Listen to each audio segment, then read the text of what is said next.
পথ দুর্ঘটনা প্রাণ কেড়ে নিল অনেকের। ওড়িশায় ভয়াবহ দুর্ঘটনার কবলে পড়ল কলকাতাগামী বাস। জানা গিয়েছে বাসটি পুরী থেকে কলকাতা আসছিল।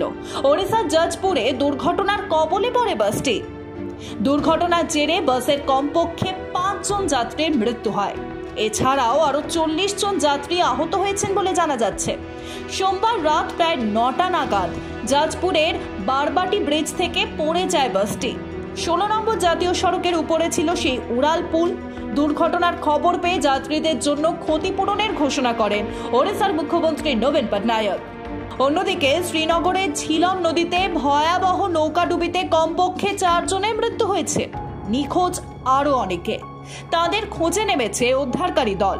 জানা গিয়েছে মঙ্গলবার সকালে শহরের উপকণ্ঠে গান্দোবাল নওগাম এলাকায় ঘটনাটি ঘটে।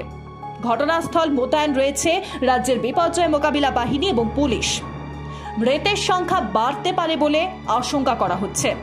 হাসপাতাল সূত্রে খবর, নৌকাডুবির ঘটনায় 7 জনকে উদ্ধার করে হাসপাতালে নিয়ে আসা হয়েছিল। তাদের মধ্যে 4 জনকে মৃত ঘোষণা করেন চিকিৎসকেরা। বাকিদের চিকিৎসা চলছে। এদিকে পাটনাতেও মঙ্গলবার ভয়াবহ পথ দুর্ঘটনা ঘটে। একটি যাত্রীবাহী অটো একটি ক্রেনে ধাক্কা খায়। এই দুর্ঘটনায় 7 জনের মৃত্যু হয়। আহতের সংখ্যা 1। মৃতদের মধ্যে 5 বছরের এক শিশুও ছিল। ব্যুরো রিপোর্ট, বৃতম বাংলা।